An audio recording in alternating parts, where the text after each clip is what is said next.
Do you want to bust your sales quota? Do you want to join the ranks of top 1% sellers? The Top 1% Sellers podcast gives you the insights and the tools to help you achieve your sales greatness. The podcast features sales and services professionals, leaders, and experts to give you the edge you're looking for. Here's your host, Seddeek.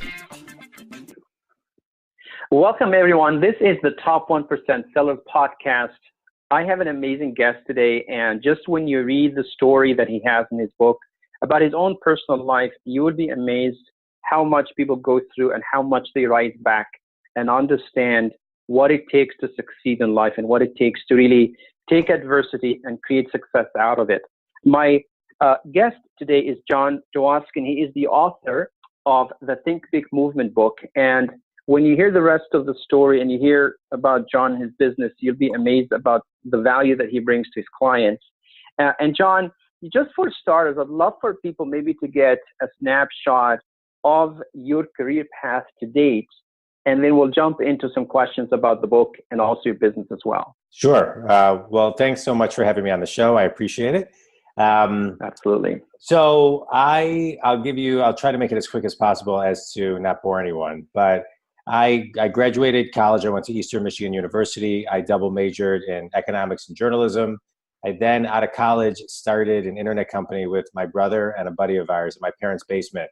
This was in June of 1995, kind of right as the internet was really just in the start. Yeah, really in the start. Yeah. And so I led it was myself and my two business partners, and then I was responsible for sales and then leading the sales team. And it was a blast. I mean, long story short, about 2 years after we started the company, close to 24 employees, we sold the company to a company called US Web at the time, which was at the time the largest internet professional service firm in the world. And we were just, partners then in this Silicon Valley company. And it was incredible and bizarre at the same time because we went from a mom and pop basement company. We had moved into an office. And then we were part of this huge collection of acquisitions from around the country to what many people, the internet was still relatively very new. So we did that. It was an amazing ride, had a great time, learned more than I could ever read in any amount of books. And then when I could leave, I left. I took a little bit of time off so I could just kind of get grounded and take care of myself. A lot had happened in my life as far as just my mom died, and there was just a lot going on, and I was working 100 hours a week since I graduated college. So I went from there. I had a quick job for 1 year doing internet sales at Quest Communications, and then I jumped into real estate, which I always wanted to do. My grandfather was in real estate, and always wanted to get into real estate. So I became a broker, and I started selling multifamily apartment buildings in the state of Michigan, and knew nothing about real estate, and then ultimately grew to the top conventional multifamily guy in my office. And I was just getting restless. I'm an entrepreneur by spirit, and I was getting a little bored. Anyway, long story short, I ended up getting offered the opportunity to take over my office in Detroit at Marcus & Millichap. And so I did that. I got hired in June of 2008. My start date was August 4th, 2008, and the market crashed in September of 2008. And so my office was annihilated. It was just a bloodbath, and I was in charge. And I was in charge of running the office. Long story short, learned more there than I could possibly even comprehend. I did. I loved it. I loved the people that I worked with, and I loved the other managers that I worked with. But after 6 years, I was just getting restless again. My entrepreneurial spirit was just a little bit hungry for change. Creatively, I always wanted to start my own business, doing what I'm doing now. As I was getting ready to resign, I got offered an opportunity to go in-house, which I did for a year, to help be part of a leadership team to restructure a 50-year-old company. And then after I did that, I started my own business, which is, I basically am an executive advisor business coach, and I work with companies to grow them. Long story short. That's amazing. That's fascinating to me because you listed high tech, you listed telecom, you listed commercial real estate. Amazing experience that you bring to the table, because I'm sure across all of those industries, you've seen successes and failures. and now in your executive coaching business, I think it's an amazing combination to have come across all of that, because now you're almost bringing in the insights of a management consultant, because you've seen several examples of those experiences. So definitely very excited to have you. And let's start by kind of sharing with people, what inspired then to sort of write this book and share with people, what I basically see here as you really became very open to share as much as you want about your own personal story, which is also very inspiring as well. So I'd love for you to kind of give people a sense of what they have in the book. Sure. Well, I've always wanted to write books, and I've always wanted to be a speaker and an author, and so it goes hand in hand with my business coaching. But the book, I feel like I have about at least 7 books in me. So that was my first one. I've actually started my second one, which is exciting, but we'll focus on the first one for today. And I wanted to write a book, all my favorite business books. I'm a very slow reader. I'm a huge reader. I always have been. I'm a constant learner. But all my favorite books were books told as fables. And so I wanted to write a business book, not an academic type-ish book, that somebody could actually throw themselves in the story. So it would be very real. Because I think with storytelling, the reason people love movies and the reason people love storytelling is because if it's told in the present moment, they can put themselves in the story. Exactly. So I wanted to write a book like that so people could connect with it and write it as a fable / almost like a novel kind of. So even if you're not a business person, you'll still connect to the characters, because no one in the book is perfect. Everybody's got a little bit of a backstory. Everybody's got some pain, but yet they all come together. And I'll tell you a little bit about the book. I mean, I know you've perused it. It's a story about a guy who was very successful and has started his own business, and he's just stuck. And through a string of coincidences, when he feels like he's just given up, he meets a collection of different people, through friends, through coincidence, through happenstance, and he ultimately ends up with a business coach. And all of the people collectively really get him moving in the direction that he needs to move, and get him out of his stuck mode and into growth. So it's what I do with my clients. Exactly. I was just going to say that. And awesome. And in many ways, the story is, in many ways, elements of it autobiographical, because it's also about me, and elements of not only myself, but people in my family, close friends, of things that they have been through. Some of the names have been changed, but the information was pulled from reality of what I see every day, also working with clients and have seen through the last 30 years. Exactly. And what's interesting about it also is that you picked, out of all that, you picked to basically say that in the title, you're basically saying it's the Think Big movement, which to me says that part of your own evolution was realizing that was the main thing to really, hold on to, because everything is packed up behind it. I'd love to kind of let people in to see what happened in your own journey that led you to really realize that thinking big was the main advantage for a lot of success. Right. Well, I do believe in thinking big. I'll tell you, I got into the coaching business when I was 43 years old, and I just turned 43. But I've wanted to do it since I was 18 years old. My dad gave me a set of tape sets by Brian Tracy when I was 18. He said to me, "You're going to learn more from these people than you will school." I graduated college, but since the day he gave it to me, I knew this is what I wanted to do, and I became addicted to learning ever since. But so between Brian Tracy and Anthony Robbins and all my my favorite guys, Jim Rohn, et cetera, that I've listened to. Sorry about that. That I've listened to. It's all about setting big goals and doing big things, which I love, and I do that. But what thinking big is really about reverse engineering how to get to the big, which is everything compounds. And so it's about doing the small things every single day that get to the big. And whether that's in business or personal life, you can't necessarily rush. And there's sometimes you just got to surrender and Yeah. and let the universe take its time or do its work. And so that's Yeah. also kind of the deeper meaning behind it as well. But I love that. I love yeah. that. Yeah. Um, So I definitely understood what you meant. The fact that it could be a big dream and definitely think big, but you want to come back and unpack it to the detailed task level, the different steps that you want to do, and then realize that in addition to your own energy and force and pushing it forward, there is a lot of other, energy coming from those around you. And also, as you said, perhaps there is certain timing that you may not be privy to at that moment, and be correct. open to that. Correct. So you asked about my personal journey. So it's the same, I kind of approach both in a lot of the same way. I'm 45 years old. I'm a 16-year cancer survivor. I had testicular cancer when I was 30 years old. I was one of the lucky ones. I had some radiation, 17 treatments of radiation, but fortunately it didn't really affect my life. I was able to live and have children, and thank God.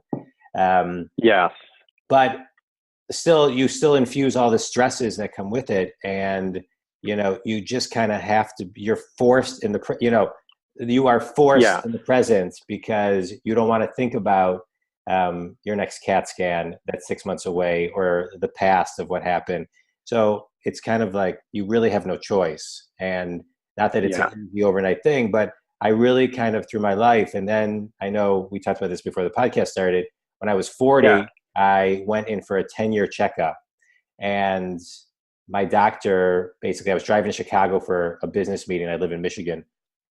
And my doctor called me and said, "You got to turn around. You have cancer riddled through your entire body."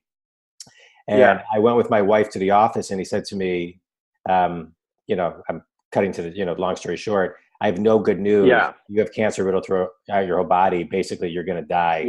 And we've never seen a case like this. So I just intuitively did not think anything was wrong with me, even though he was telling me. And I asked him to retake my blood, and he said the odds of me being wrong is 1 in a million. So I said I want an emergency ultrasound, CAT scan, and I want my blood taken. And but for a day and a half, my wife and I basically thought I was toast, like just a goner. It's unbelievable. And so they did all of that, and we were at Starbucks about a day and a half later. My doctor called and said, "Hey, I apologize, but you're right. They botched your blood." And unbelievable. But I'll tell you, I had a big fear of death prior to that, and after that, it went away around 95%. And I'll tell you, it was kind of a gift, because because I'm okay. But if I don't know if I can swear on this, but it really effed me up, because definitely go for it. Right, it really fucked up my psyche, because I did, I thought I was going to be in chemo, and then I'm at work, 3 days later. So it really, again, forced me, and it's kind of like a constant journey for me always to be present, and to know that you can only do what you can do. You can set the highest goals. You can surround yourself with the best team, but there's only so much you can do. And then at some point you have to surrender and let things take its course, and allow the compound effect to really take its course. Darren Hardy, one of my favorite books, The Compound Effect. Darren Hardy, one of my all-time hands down favorite books. No, that's awesome. I'll definitely check it out myself. I think this is a fantastic segue, because in your business, I know that I am sure you come across, as you're working with executives across a number of companies, sales teams, sales organizations, and you're helping them make a shift, get better at what they do. I'd love to understand this from your own experience. What have you seen sort of like the highlights of the challenges that are common, but yet the only person that knows they are common is someone like you, because you interact with several executives across a number of industries. What are some of the top challenges? And I think the fact that now you have this insight, I am sure now you don't look at them just as CEOs or executives running companies. You see the whole 360 human being that is thrown into whatever role that they are in. Yeah. Well, I think for starters, I can tell you the first thing that I see within companies is that they don't have the right people in the right seats. and they're scared to let people go. And they've rushed to hire people, whether they've grown too quickly or, they find the recruiting process tiring. They hire too fast, they fire too slow, and the reverse needs to be true. And they keep people that bring the organization down and keep it from growing and infuse a toxicness into the company. So if you're looking at kind of a range of between fear and courage, they're scared. So, they're scared to do it because there's 1,000 reasons. It's not the right time. It'll never be the right time. Nobody can pick up the workload. Well, if they quit tomorrow, somebody would have to. So there's a really honest view at the workforce, because if you want to be great, right? If you want to be exceptional, you got to have great and exceptional people. And if you don't, the company can't really grow. And I always view letting people go, and I actually talk about this in my book, it's an act of compassion. You're doing them a huge favor. You're doing the company a huge favor. Absolutely. Right. It's not fair to the quality people, to the right people, to have the wrong people there. And so most people are too scared to quit, to go find what their dream is, to go find what makes them happy. They're going home. Yes, exactly. Right. Get a restart. Yeah. Correct. Right. So if you give them, it may not feel good. I always tell my clients, if you're going to let somebody go, it's an act of compassion. It doesn't mean it has to be nasty. If you want to give them a severance so you sleep well at night and you want to give them a month or two, do it. But don't allow them to prevent the company from growing. So that's first and foremost. It is. Yeah. It's really a dangerous piece. Next, a lot of times companies don't have a plan. Yeah, I know it sounds so simplistic, but they don't have a 1-year plan. They don't have a 3-year plan. I believe in 3-year plans. I think anything further than that, it's hard. Especially today, it's such a disruptive market and world. You need a very clear 3-year plan that you reverse engineer to a 1-year plan that you reverse engineer to quarterly plans, and they are crystal clear with clarity and specific measurable goals. So that is something that I don't see, and it's lacking.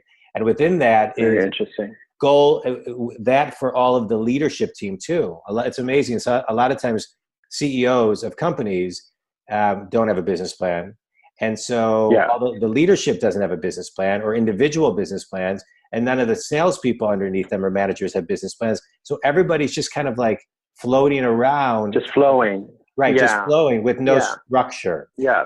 And, it's interesting because I talk about this sometimes. A lot of people will say, oh, millennials, blah, blah, blah. Millennials specifically need a lot of structure. Yeah. They want to make an impact. They want to have an experience, but they want constant learning and structure. So those are the pieces. And then the final piece is a very high bar of accountability. Because if you don't have accountability and you don't have somebody calling you out that, hey, you got to do this, then you run into problems, and you then don't have a culture of feedback. So when there's accountability, there's productive, immediate impact of feedback. And that's what you're in. So I would say all of that. And then on top of that, what I see also a lot of times is the leaders sometimes don't understand the power of influence they have as a leader. And what I mean by that is, they don't understand how their actions can create a negative wave of things or positive. Absolutely. It kind of cascades into the organization. Correct.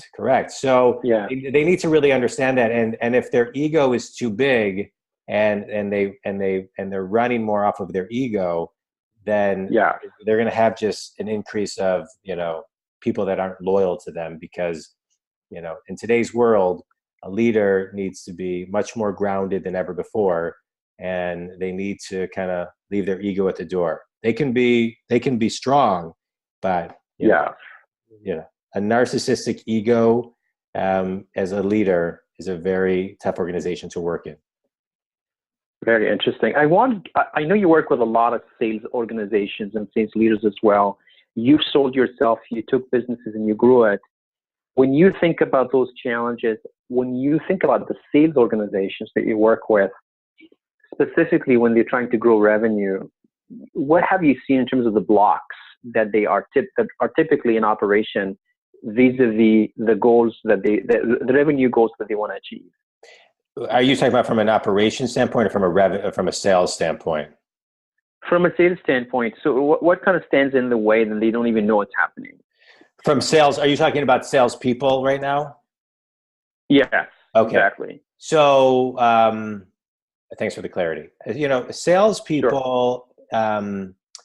They need a plan more than anything, because they're really let loose a lot of times within organizations to build their business.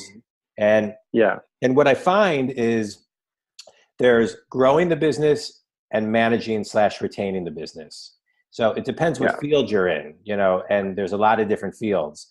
But, salespeople will come up with every excuse in the book why they can't generate new business, right? My pipeline's too flush. These deals are holding me back. So the number one thing that I see is that salespeople don't do business development every day, and they need to. And one of the things I talk to them about is create a micro day. If you have a busy day, make 2 phone calls a day, make 1 cold call a day, do something. So most salespeople will not commit to metrics.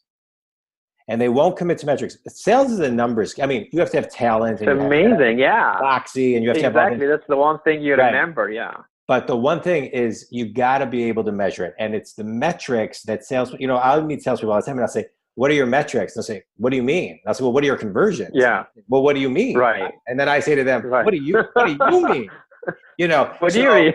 Right. Exactly. So because you can't really set goals, it's when a new salesperson comes in, they're hungry, they're ambitious. If they're the right salesperson, they're driven, they go out, a salesperson will make cold calls. And I mean, when I had my internet company, I was doing sales. I didn't even know what the internet was, but I was going on I was going on 20 appointments a week, and I was figuring it out. So exactly. You got the baseline, you have to, see how you're doing versus that baseline. Without a baseline, how can you measure? Correct. So I would say salespeople, they don't measure like they should. They don't keep an active pipeline. I can't tell you how many salespeople I meet with, and I say, "Let me see your pipeline." I said, "I don't have one." Yeah. Well, how do you manage kind of the relationships? And also that it's, sales is relationship based. And it's interesting. I go into all these different sales organizations, and sometimes different organizations will say, "Well, we're not a transactional thing. We do sales this way, and we're more relational." Well, it's all relational. Yeah. Sales is sales.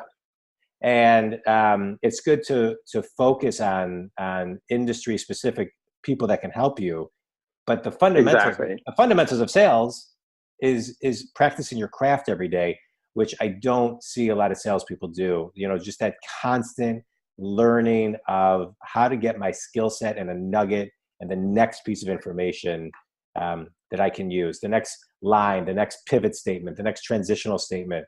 They need that. Exactly. And typically that's because there's not training within an organization, appropriate, effective, consistent training in an organization. So that starts up top. Yes. Yeah, no, that's wonderful. And I'd love to then, give people listening in a sense of what it's like to engage with Jon. And let's maybe focus first on a CEO, someone who is running his own business, regardless of size, and they want to work with Jon. What situation? You mentioned the 5 challenges, and they could be in any one of those challenge areas or other situations. But how can they, what does the engagement itself would look like? So that, because a lot of people hear the word coaching, but they have never gone through the experience. So I'd love for you to kind of share with them, right? Right. What it's like to engage with a coach, and then what the next steps will be. Right. Typically, most people, unless they're referred, are not waking up and saying, they're not waking up and saying, "I think I need a coach today." But most of those people have all been in some type of athletics, and they watch sports, and they know that no matter how good all of these teams are, they all have a coach, multiple. Exactly. Yeah. So, but from a business perspective, I'll tell you who my client is. My client is somebody who is successful, but stuck, and wants to grow and wants to be better. Yeah. So that's a very important piece, because if that's good profile. Yeah. Right. Because sometimes I'll work with a CEO or a president of a company, and they'll say, Yeah. I want you to work with everybody in the company but me. Don't try to change me. Well, Yeah. I can't do anything. I can Exactly. band-aid a couple of things, but if the person up here doesn't want to change, then I'm up against the wall. And so my clientele are really, again, successful, stuck, want to grow, want to be better. Want to grow. Right. They want to just that's and they want to be better people too. They want to be better leaders. They want to be better influencers. They want to be, they just want to, that's what they want to do. So that's my clientele. Now I also do keynotes for companies around the country, and I do workshops, not only around the country where I travel, but also via Zoom, like we're speaking, and Skype, Thanks I think it would be great if you give them oh, absolutely. Yeah. If you're going to give them a sense of what it's like then to engage on the coaching level and then also the workshops, I think that'd be great. Sure. So on the coaching level, it typically works like this. Typically it depends. My clients usually fall into two tranches. The first 5 hours or the first 10 hours are a very intense, basically breaking down the whole understanding of the structure of the entire company, all the elements of it, and just kind of rebuilding the fundamentals and understanding and everybody starts at a little bit of a different pace. Nothing I do is cookie cutter, although I do have my own system and methodology and this, that, and the other, but I customize it to everybody. And the first 5 hours or 10 hours, whichever bucket you fit in, we're diving deep into right people, right seats, the management structure, the strategy, the vision, where you're going, reverse engineering, how you're going to get there, metrics. I mean, the guts of the organization. And a lot of times we're also working on their leadership, their influence, and basically setting a roadmap. And then from that, it goes to basically whatever it makes sense on a monthly basis. So to get started, correct. So if some of my clients I'm working with 5 hours a month, 10 hours a month, 3 hours one month, 2 hours the next month. I customize whatever they need, because one thing I don't want to do is get in their way. I'm there to be the guy behind the leader to help them grow. And so we get so much done in a meeting. They don't need me, every day. But I tell them all, anytime they have a 2 to 10 minute distraction, they call me, they email me, they text me. We walk it through, we role play. I'll have CEOs or VPs, call me at 8 o'clock on a Sunday or email me. I got to talk to this person. Can you strategize with me for 5 minutes? We hop on the phone. That's part of the program. And then that's awesome. Yeah. So we set course. I to date, and my attorneys tell me this is not a good idea, but I do not do, well, for my keynotes I do, but for my coaching, I don't sign a contract with anyone. That may change. I don't think so. But because to me, a contract is bullshit. Like if I'm not bringing value to you, then don't work with me anymore. But and I've been doing it long enough now. I can meet with someone and say, you know what, we'll meet for 5 hours. We'll do 2 hours for 3 months, and then you need an hour a month. There's some clients I go in house, and I'm actually and I go in and I integrate as a COO, and I'm there, X amount of hours a week, and so it just depends on helping them run the function. Well, being the extra set of hands, like they're the eyes and the vision, but they need an extra set of hands. So it really depends. And I customize everything depending on what somebody needs. But I will say this also, let me just say this too. A lot of times I work with the owners and the leadership team, and then I also work with middle managers and teach them how to be better managers. I have a whole program on how I teach managers, and then I'll work with the top salespeople as well. That's fantastic. And I'm listening in and I'm wondering if I am a CEO listening to this, one of the first reactions I'm going to get is an overwhelm, because you do things, because of your experience, you're able to run across, as you're saying, you're asking questions across the business. And so there is this balance between overwhelm and accountability. And I wonder, how do you deal with it, right? Because I'm sure some of your clients might say, hey, Jon, I don't know. It's too much. I don't know. Especially also when you said the fact that some of them don't even have any plans, right? Correct. Well, it can be a lot for people, because what I've learned is to give it to them in pieces, right? So sometimes, like I'll do I'll do an 8-hour offsite with a leadership team, and Yeah. I'll know like within the first 10 minutes what, I think what we should be doing. But I know it's going to take them 8 hours for me to guide them so they come To up catch up. and for them to own it. They got to own it. So, and what I've Right. learned is you got to give what people can have the capacity to take, retain, implement, and then come back for more. So that's why, I have clients I've been working with for years and years and years, because I give them a little, they move in that direction, or sometimes they don't, and then they have to move back into that direction. And then we keep on meeting consistently. In order for it to work, you really got to commit to the process and keep it going. So listen, all my clients don't stick with me forever, but when they come and 6 months later, they say, hey, I'm good. A lot of times 6 months later, they're coming back, because without the accountability of someone pushing them with new ideas, new thoughts. Right. Exactly. Yeah. Exactly. We're human beings. I think at the end of the day, as you said, I think one of the best things that hopefully people will take away, and you talk about this in your book as well, and also as part of the Jon Dwoskin experience, are you working in your business or are you working on your business? And I think when they're working with a coach, they are really stepping out and looking and working on the business and getting some clarity on what do we need to do to make a shift. Otherwise, it's going to be the same results, the same work. Does that make sense? It doesn't make sense. I mean, I'll give you a metaphor. I about a couple years ago, I started going to a nutritionist in New York, and I had gained weight. This was like 3-4 years ago. I was up to 205, 210, which is a lot for me. Yeah. 5'10". So I called this guy and I lost 30 pounds. Felt amazing. I had to email him my weight every day, and I had to call him every day. And he sent me a menu every 4 or 5 days of exactly what to eat. Did it, lost the weight, and never felt better. But then I got to a point where I was like, you know what? I got this. Like, I get it. Yeah. Gained all the weight back once I stopped the program. So I started on the program again yesterday. So I weighed myself yesterday for the first time in a long, long time. In a long time. Started the program yesterday, and I'm back on with them. Emailed him my weight this morning, yesterday, called him today. I need, like you said, we're all human. You need the accountability. Yeah. It's amazing, right? Yeah. I mean, I know exactly what to do. I know exactly what to eat. I have 100 menus that he sent me over the course of, but I need that first. So, without accountability, and people don't like accountability. Yeah, it's that regular check-in. You're absolutely right. I did an exercise program where I was sending my kids a picture of me exercising every day. And just the feeling of I need to check in. It's almost like you're clocking in, right? I need to check in.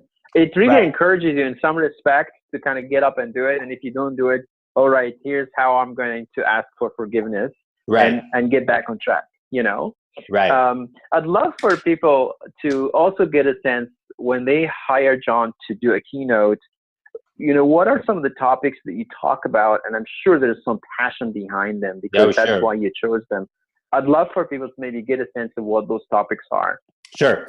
I talk a couple of things. One, I talk about just how to think big and the whole process of that. I do a keynote, which I really love, which is teaching people how to grow their business and manage people. It kind of comes together. Yeah.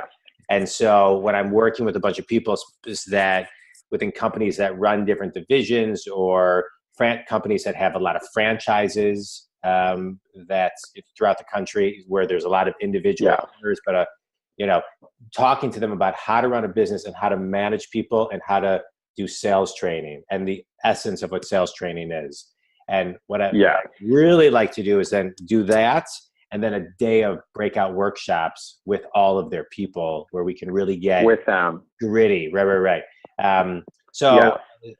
Sales, growing your business, time management, and time blocking and metrics and effective feedback, all of those kind of fall under, I usually all put them under growing your something of the business. Yeah. It's growing your sales, growing your management team, growing your management skills, growing your business. Everything kind of falls under those those elements, because that's what I can speak to. And I have, Yeah. 1,000+ tools that I've created over the last, forever, that I can give them not only as a talk, but I can give them tools to put into their business to help them change their business that day. Now, whether Definitely, because you've used them yourself over time, you've developed them as you were working in, and they made a difference in the businesses that you're working in. Correct. Yes. That's incredible. That's incredible, Jon. And I love to share it because it's, it doesn't do me any good just having it in my head or having it be created. So, as many people as I can share it with that can put it into their best practices, the better. Fantastic. I'm going to ask sort of a left field question, because part of your story is at the very beginning of the conversation, you basically said, at some moment you're going to have to let go and let the universe step in. And I think for a lot of people you work with, executives, sales teams, sometimes they want to also feed their soul, realize that they are part of a bigger universe. They've got their families, their communities. What does Jon do now to feed his soul? Right? And what do you advise also your clients to do in order to make sure that they're not disconnecting from the bigger picture? Well, I think the more any leader is connected to not only their own soul, but the soul of what their business is, the more effective leader they are, and the more successful the company will be, and the more profitable the company will be, because the culture will be healthier, and people will want to be connected to that type of company. But I think one of the things that happens is that owners of companies, I'll talk about owners, or CEOs, whatever, they don't know what the DNA of the soul of their company is. They don't know what their message is. They think they know, or they knew at one point, or then it grew too quickly and things kind of got out of control and they hit that kind of 18 to 24, 25 employees, and then everything shifted where they couldn't touch everything because the company got too big. And then it began to kind of lose its, people say, well, it's just not the same culture. Well, because it's a lot harder to do if you're not attentive to that. But I think one of the things that most executives do not do to reconnect to that is, number one, and it sounds very simple, take executive time every day. And whether that's having a morning ritual or an afternoon ritual, whether it's, I can tell you, I wake up, and I've been doing this forever. I wake up, I meditate, I read something, it doesn't matter really what it is. I'll journal and write a little bit because I have a lot of thoughts in my head. I'll work out and just take time at some point during the day, even if it's for a minute, if my day is crazy, and just try to breathe and do some deep breathing and just clear my head. And most people do not do that. And it's in this quiet space where if you take the time, in my opinion, that's why I like rituals. They're ritual. If you take that time in that quiet space, you will come up with such amazing ideas, get reconnected into things that you've lost sight of, and start to realize that you're going to become sharper, and you're going to realize some of the bullshit, going back to what we talked in the beginning, stuff that you've been putting up with, and some of the people that you got to, move on and liberate. Correct. Into another seat or out of the business and get your company back. Because what happens if people don't do that, they lose control of their company. And when you lose control of the company, it's because you're not connected to the DNA of the soul of the company, and you're too busy doing, in the business type stuff. So that's what I would recommend. Yeah. That's beautiful, Jon. And I think, I'd love, the conversation is so interesting, but I'm going to be conscious of your time and everybody listening in as well.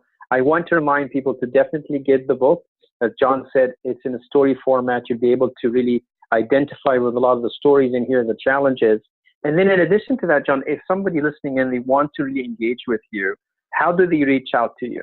Oh, sure. Thank you for asking. Well, my website, Jon Dwoskin, Jon, D as in David, Woskin, is a great place to get a hold of me. It has all my ebooks, my book, my blogs, my video tips that I do weekly, just a ton of content. my phone number's on there as well as my email, and anybody can call me. I call back everybody that calls me every single day. My cell is 248-535-7796. I may not call a vendor that's cold calling me or something like the same day. Just because sometimes I like to test them and see how persistent they are. But anybody who's calling from a client perspective, or any client of mine knows that they're always going to hear back from me. Part of the relationship building. I have I have a team of people that do things for me, so I can always be with clients and on the phone with clients and face to face with clients. Fantastic, Jon. Thank you for that. And before we close out, I'd love for you to take one thing, if you were to take one piece of advice to share with listeners. And let's even think, in my mind, everybody's running their own business, whether it's a sales professional or a CEO or CXO. What would be the one thing you choose that you think will make a shift in their business? Do what fulfills you, and do what fulfills you. I meet a lot of people that, not really my clients so much, but I meet a lot of people that, I'm going to answer this two ways. I meet a lot of people that aren't happy in what they're doing. And, you got to set a plan to do what ultimately fulfills you, because life's too short and you got to do what you love to do. So, there's never a good time.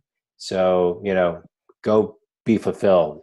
If it's talking to, what's one thing, if I'm telling the owner of a company, I'm telling them, which is, I think this is very hard to do.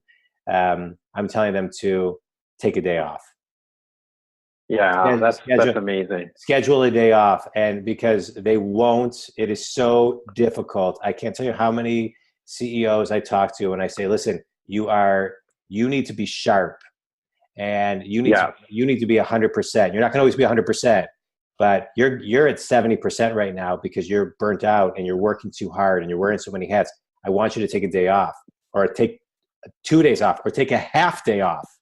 And they'll say, I'll do that. I go on a family vacation, or I do that. That doesn't count.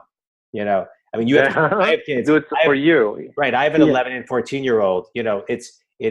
That's not a complete vacation. A vacation was when my kids went to camp this summer. My wife and I went to New England for 2 weeks. Exactly. Because otherwise you're actually entertaining them. Correct. Right. Or there's different agendas, and not that it's not fun, but you need to do things that are for you. Take a day off when your kids are at school and you can do something where you're doing nothing, but you've got to spend time for yourself to refuel.